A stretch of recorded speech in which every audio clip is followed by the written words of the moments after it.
The purpose of today's press conference is in twofold. First, we will address you on the approved judgment by the Crown Court of Southwark, England, and the District Court of Columbia in a case involving Airbus SE, the giant aircraft manufacturers. Second, we will speak on latest revelations of massive corruption and thievery in Akufo-Addo's so-called fight against galamsey.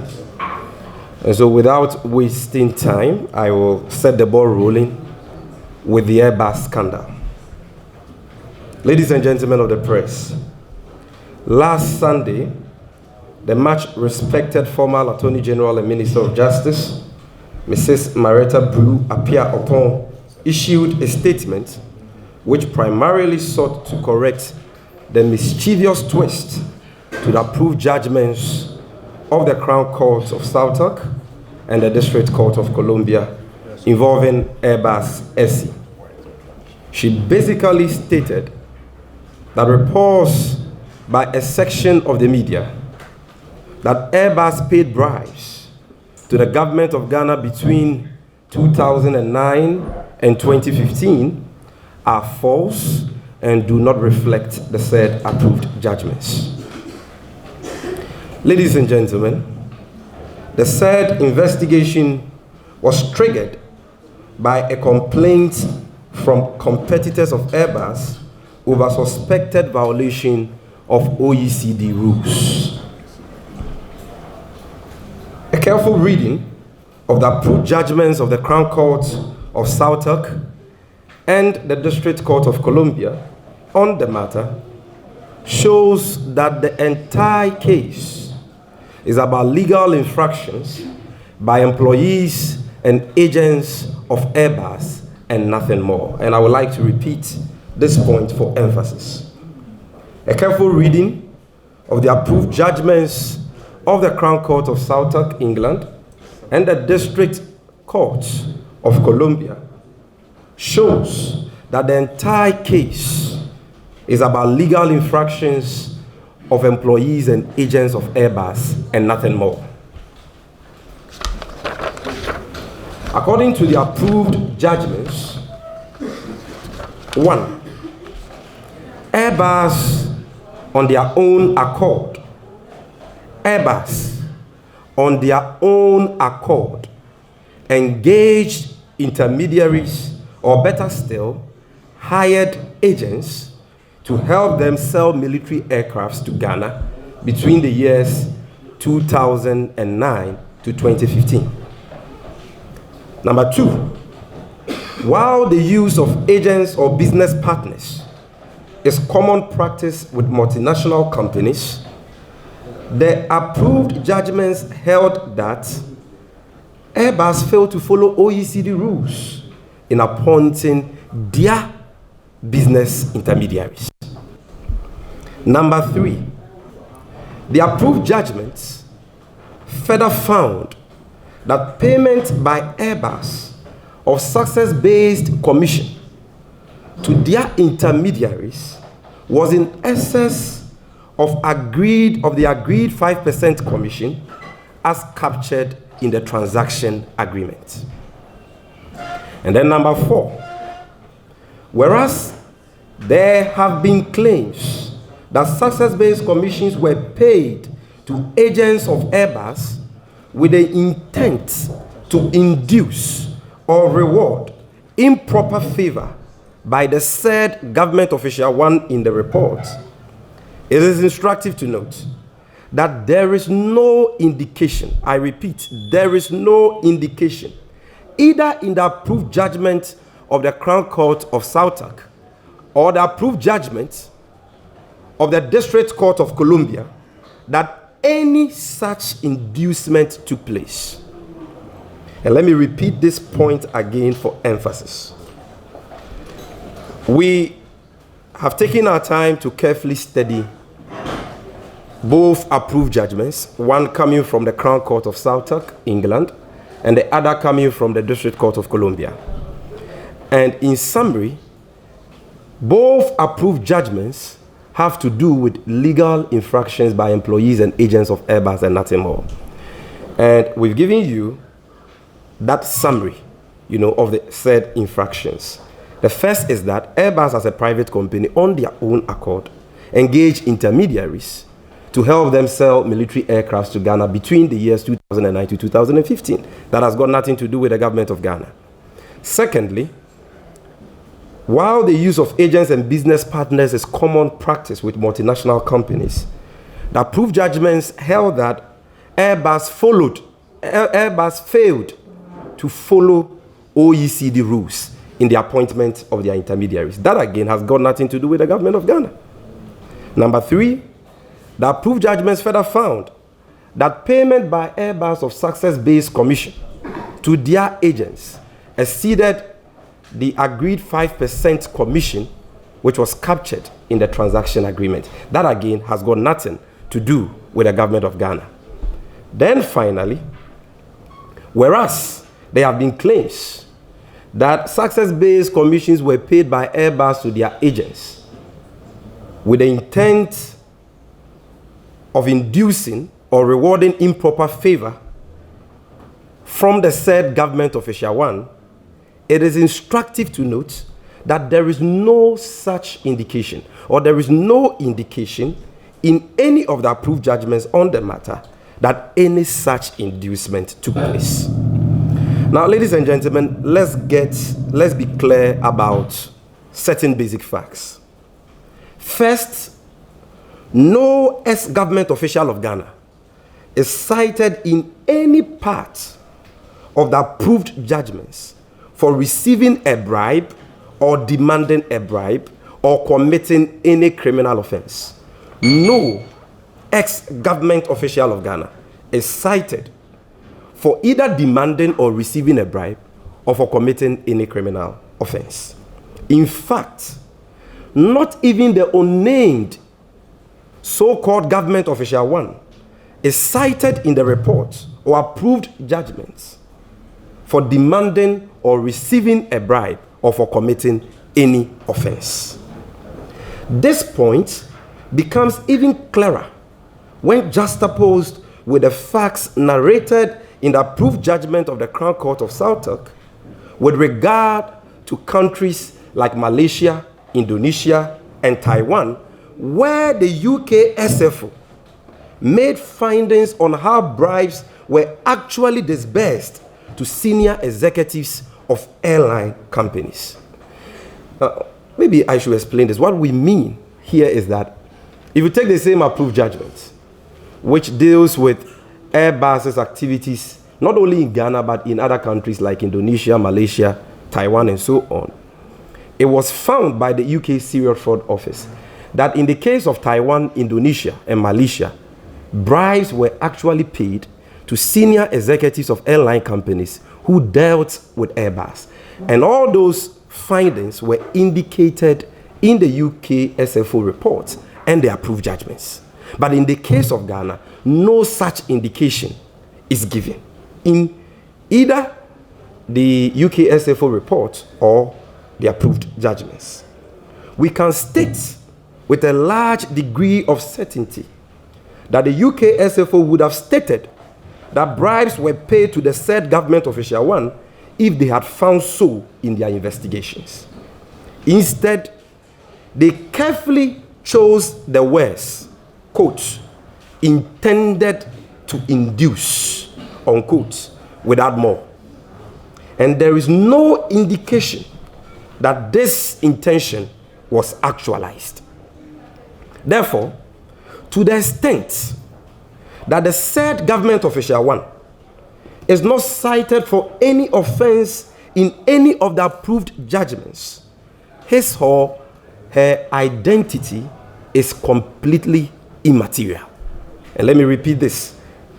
To the extent that the said government official one is not cited for any offense in any of the approved judgments, his or her identity is completely immaterial.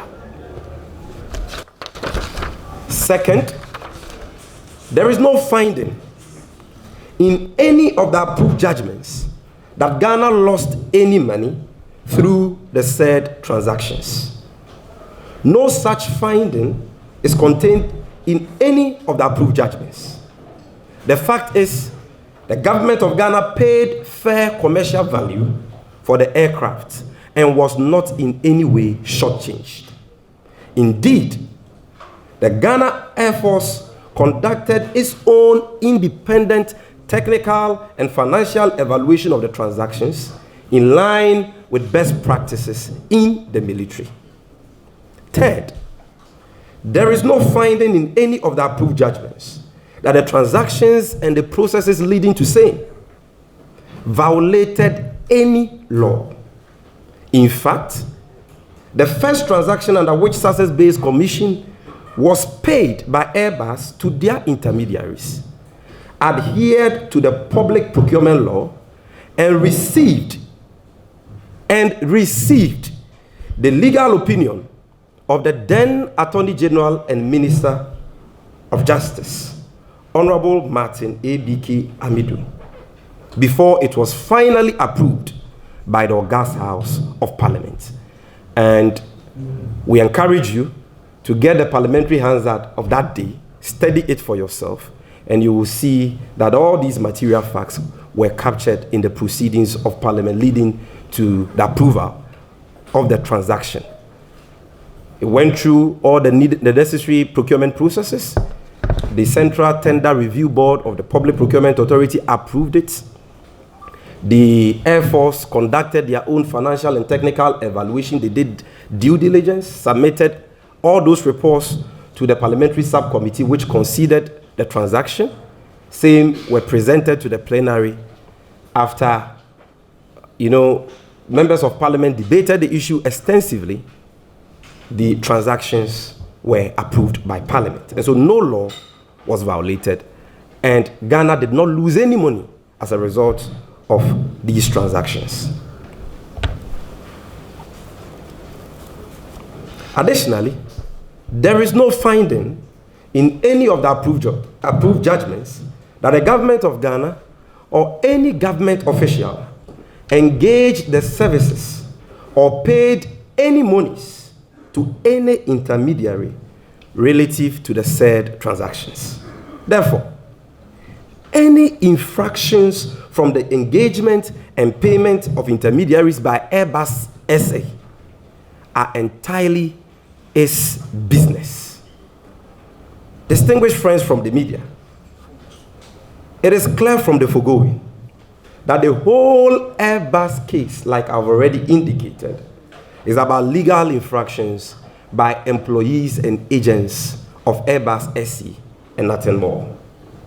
Foreign companies who do business with Ghana have their own internal modus operandi.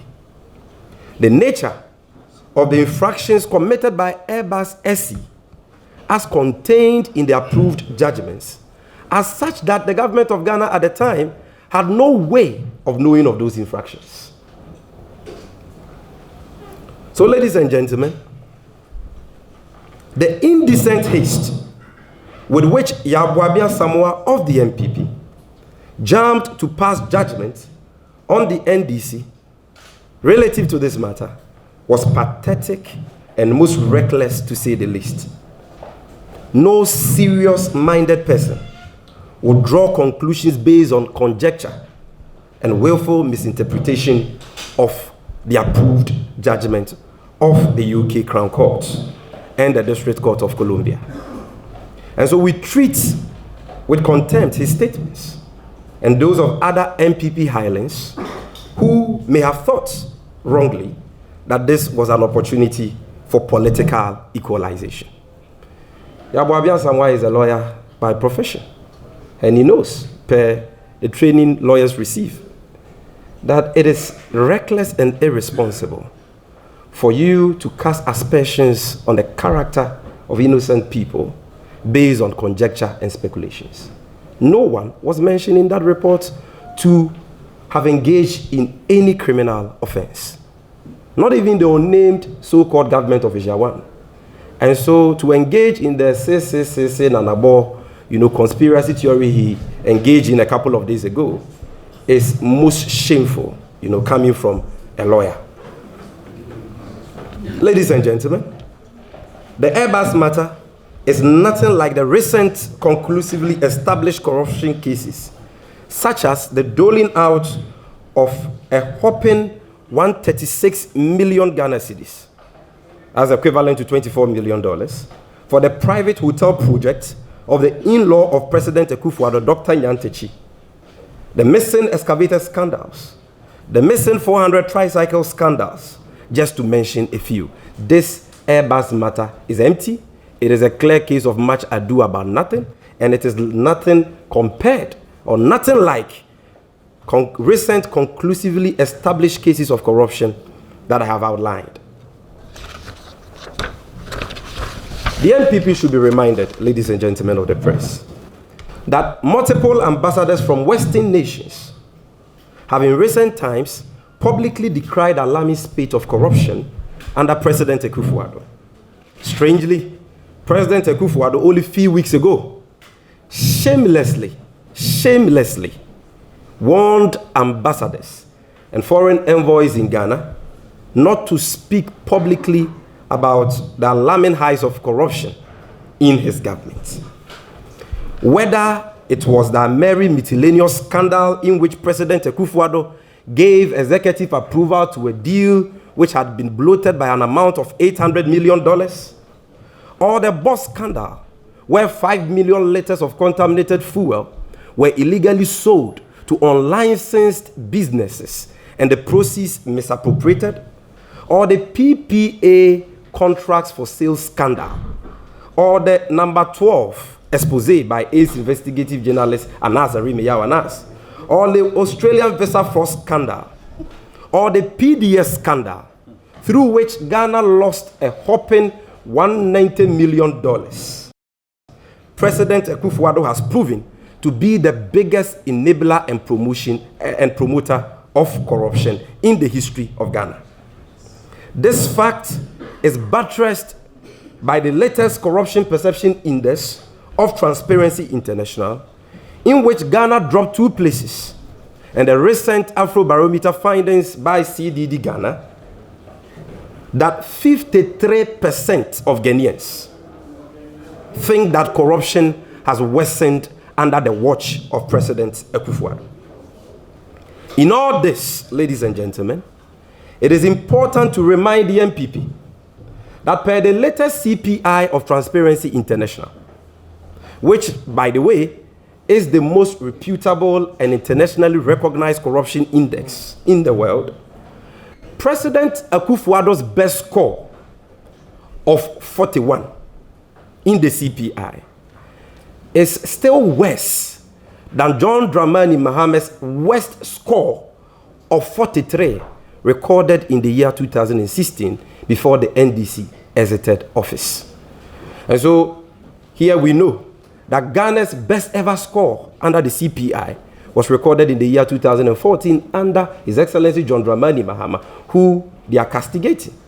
That was a score of 48. His worst score under the CPI, which was recorded in 2016, was a score of 43. That was John Mahama's worst.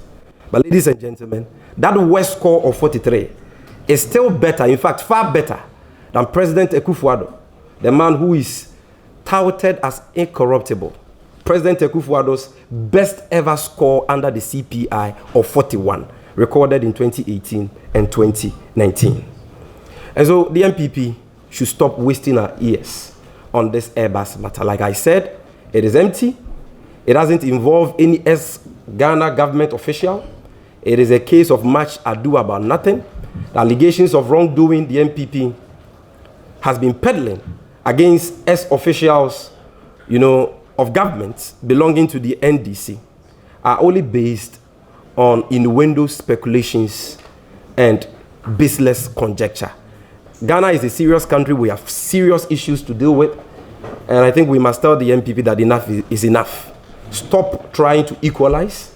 Stop trying to divert attention from critical issues of corruption which President Akufo-Addo is supervising and which involves President Akufo-Addo, himself.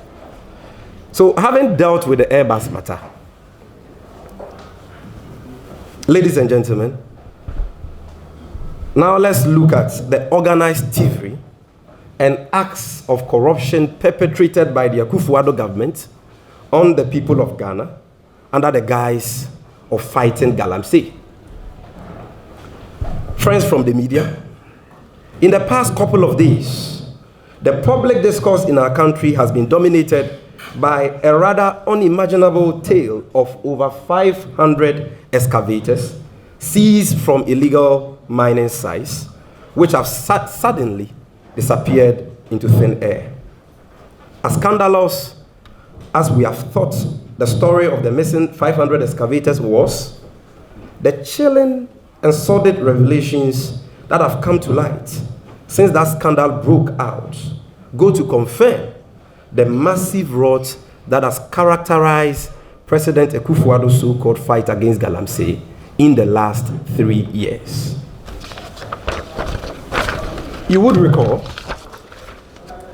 that at the 4th edition of our Moment of Truth series, we decried how the fight against galamsey was being undermined by top MPP and government officials and called for the complete overhaul of the Interministerial Committee Against Illegal Mining and other bodies, in the fight. Sadly, it has taken the recent case of the missing 500 excavators to awaken the nation to the reality of the concerns we raised back then. This week, we have been told of the arrest of a known kingpin embedded in the anti-galamsey machinery of state, whose nefarious activities have long spelled doom for the fight against galamsey. We are talking here about the vice chairman of the MPP in the central region, Mr. Horace Eko Ewisi, and 5 other companies who have taken advantage of the state's fight against galamsey to expropriate seized equipment, including the 500 excavators, ounces of gold, thousands of weapons, and other possessions of illegal miners. Friends from the media, further evidence has now emerged that Mr. Horace Eko Ewisi, whom we have long called out as a known galamsey kingpin, did not operate in a vacuum.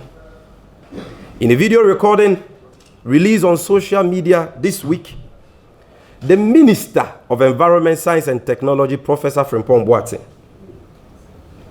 who doubles as the chairman of the Interministerial Committee Against Illegal Mining, is heard facilitating and promoting the galamsey business of top MPP officials, such as the General Secretary of the MPP, Mr. John Boadu, the Ashanti Regional Chairman of the MPP, Bernard Ntwibu Esiako, aka Chairman Wuntubi, several others, ostensibly to generate money for the New Patriotic Party.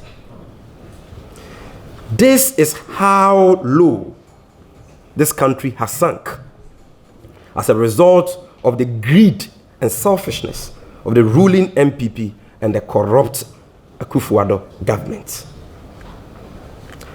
But friends from the media, these jaw-breaking revelations, which are a testament of how corruption has assumed epidemic proportions under President Akufo-Addo, do not come to us as a surprise at all. We in the NDC have always known that beyond his usual flowery rhetoric, President Akufo-Addo has never been committed to the fight against illegal mining and corruption, for that matter. In fact, these later developments are a vindication of our long-held position that President Akufo-Addo's so-called fight against illegal mining is a ruse calculated to appropriate the illicit galamsey trade for MPP and government officials. And let me repeat this. I am saying that the latest scandal, or the 500 missing excavators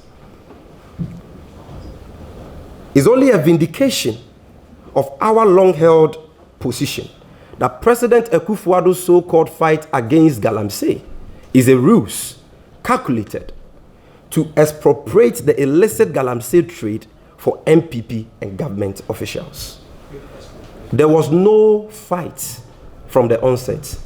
It was all a sham. It was all 419. It was all a ploy by the MPP and top government officials to take over the galamsey business. And that is exactly what has happened.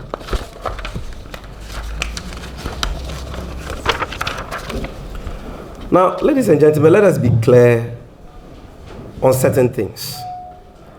This galamsey scandal is the result of a grand scheme set up by President Akufo-Addo himself to enrich MPP officials to finance the new patriotic party. This is the reason he populated the Inter-Ministerial Committee Against Illegal Mining and Anti-Galamsey Committees with top MPP officials such as Ekowawusi, Charles Bisiu, among others. It is now crystal clear that after spending millions of taxpayers' money on the Inter-Ministerial Committee Against Illegal Mining, Galamstop, Operation Vanguard, and other activities, and after killing and maiming several innocent young Ghanaians, certain top officials of the Akufo-Addo government have teamed up with officials of the New Patriotic Party to callously take over the illicit galamsey trade despite its deleterious effects on the environment and human lives. Not even the hardcore evidence seen in the galamsey fraud documentary, a painstaking investigation by ACE investigative journalist Anas Arimiyahu Anas, in which a presidential staffer, Charles Bisiu, was indicted. Let me take this paragraph again, it's very important. Not even the hardcore evidence seen in the galamsey fraud documentary, a painstaking investigation by ACE investigative journalist Anas Arimiyahu Anas, in which a presidential staffer, Charles Bisiu, was indicted, was enough to move President Akufo-Addo into swift action in order to salvage the wobbly fight against galamsey. Apart from the galamsey kingpin Charles Bisiu, several actors within the Akufo-Addo government have in one way or the other compromised the fight against galamsey whilst President Akufo-Addo looks on unconcerned. It will be recalled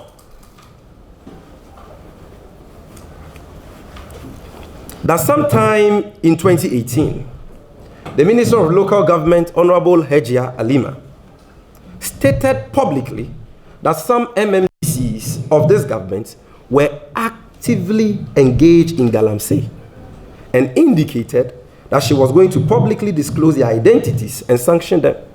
The NDC didn't say this. Sambe Jemfi didn't say this. This was put out by the Minister for Local Government, Honorable Hejia Alima Mahama herself, that MMDCs of the Akufo-Addo government were engaged in galamsey. She promised that she was going to name and shame and ensure that those MMDCs are brought to book. However, till date, we still don't know the identities of the said MMDCs the minister talked about and what President Akufo-Addo has done about that. Again, the former Minister for Lands and Natural Resources, Honorable Peter Amewu, also made a startling observation that members of Operation Vanguard had been compromised by illegal miners. Additionally, the Chief Executive Officer of the Forestry Commission, Mr. Kojo Owusu-Efriye, sometime last year, stated that certain higher-ups in this government were undermining the galamsey fight and were actually aiding the return of illegal miners to our forest. All these pieces of evidence, ladies and gentlemen, pointed to the fact that the fight against illegal mining was heading in the wrong direction.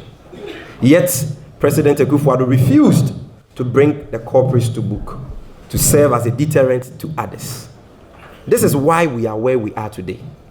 By failing to punish the likes of Charles Bissue, the members of the Operation Vanguard team who were reported by the Minister for Lands and Natural Resources at the time as having been compromised by illegal miners. President Akufo-Addo emboldened more officials of the NPP and government to engage in galamsey with brazen impunity. And the results of that is what we are seeing. Now the questions, ladies and gentlemen, we must ask ourselves are, what happens to the millions of taxpayers' money that has been wasted on this so-called fight against galamsey in the last 3 years? Because we've been making budgetary allocation for Operation Vanguard, for the Interministerial Committee Against Illegal Mining, for Galamstop, and all these bodies. We've wasted millions of taxpayers' money on this so-called fight.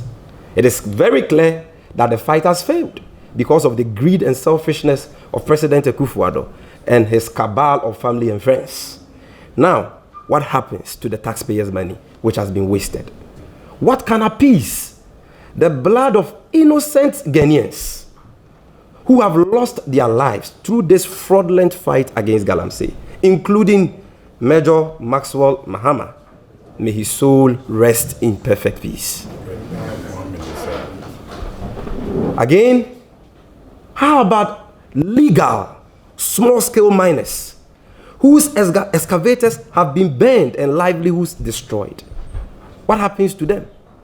Because President Akufo-Addo, when he assumed office, supposedly bought into the media, a campaign by a group of media men at the time against galamsey, promised us that he was going to wage a brutal war against the menace. And because we all know the deleterious effect that galamsey has for our water bodies, for water security and human lives, we all supported him. The media supported him. The chieftaincy institution supported him. Even the opposition supported him. At least to get this one thing done right. And through this fight, we allocated millions to the committee, like I've already indicated, Operation Vanguard and all that. And Operation Vanguard, Galamstop, and all these bodies went into, the galamsey sites of illegal miners to clamp down on their activities, to protect the environment and all that. In the process, people were shot and killed. People died. Major Mahama died as a result of this. Excavators were burned. And some of the excavators which were burned belonged to not galamseyers, but small-scale miners who were engaged in a legal enterprise. They had their license to engage in that. And yet, their livelihoods were destroyed. And some have never recovered and may never be able to recover until the day or until the end of this world. And so this is a monumental betrayal of the trust of Ghanaians, ladies and gentlemen. For our government, our president and his people, a president who told us that he has placed his presidency on the line and wouldn't mind losing the next election as a result of this galamsey fight. We had faith in him. Our chiefs had faith in him. The media had faith in him. Only to be defrauded. Only for he and his people to turn around and engage in galamsey with impunity, destroy our water bodies. Look at the River Brim. Look at the River Pra. Look at the River Ofensu today. Look at the color of these river bodies. They are as brown as chocolate. The turbidity levels have worsened. And we are not talking about ordinary Ghanaians engaging in this menace. No, we are talking about NPP top officials engaging in galamsey with this impunity. Not with Ghanaians, but with Chinese. I'm sure you have seen a video documentary by Joy News in which the driver of John Boadu was caught somewhere in the Ankwaso Forest Reserve, destroying our forest cover, and doing galamsey. When he was caught by the police, he tried to bribe them with an amount of 40,000 Ghana cedis. Thank God, we still have men of conscience in the Ghana Police Service who apprehended him and blew the lid. And clearly, that driver, that poor driver, cannot be the owner of that concession. That concession belongs to Mr. John Boadu. And we know of several of such concessions which belong to people like Wuntumi and several other top officials of the NPP. Their own people like Kennedy Akompre Japan has said so. When we talk about these things, it is seen as, oh, coming from the opposition, so it is politics as usual. Ladies and gentlemen, this is no longer about politics as usual. This is about our water bodies. This is about water security. In fact, there are reports that Ghana Water Company has started rationing water in some of these areas already. And there are reports that if care is not taken, in the next 10 years, Ghana would have to import potable water for us to get water to drink. Who are those doing this sacrilegious harm to this country? President Akufo-Addo. Because of greed. All the monies you have stolen were not enough for you. Through the Boss scandal, the Mary scandal, the PDS scandal, and all these scandals were not enough. Now you are selling excavators. You are stealing tricycles. You are engaging galamsey. What kind of greed is this? What kind of greed is this? So we are very sad. We are deeply concerned about the damage that this government is wreaking on this country. If care is not taken, by the time they are kicked out by the good people of this country, in the 2020 elections, there will be nothing left. Our water bodies would have been destroyed. And so we should all be concerned, whether you belong to the NDC, the CPP, the PNC, or even the MPP, you should be concerned. Because this is about future generations. It is about the sustainability of this country. Certainly, ladies and gentlemen, President Akufo-Addo, who plays his presidency on the line, must account for this fight, must account to Ghanaians for providing answers to these nagging questions. Distinguished ladies and gentlemen of the press, any government with its name would have by now sacked or caused the arrest of the Minister of Environment, Science and Technology, Professor Kwabena Frimpong-Boateng, who has become both a player and an enabler of the illicit galamsey trade. He is both a player and an enabler in galamsey. It would be a complete waste of time for us to call for the dissolution of the Interministerial Committee Against Illegal Mining and all anti-galamsey task force such as Operation Vanguard, Galam Stop, and so on. Because as for this, our president, President Akufo-Addo, he sees no evil and hears no evil when it comes to thievery and corruption by his officials. But all those involved in the stealing of the 500 excavators and the stinking rot that has engulfed Akufo-Addo's fraudulent fight against galamsey must know that the day of accountability and reckoning is fast approaching. God will never forgive them, and the good people of this country will never forgive them. It doesn't matter how long it takes, they will pay for their crimes under the government of His Excellency John Dramani Mahama. Thank you very much for coming. Sure.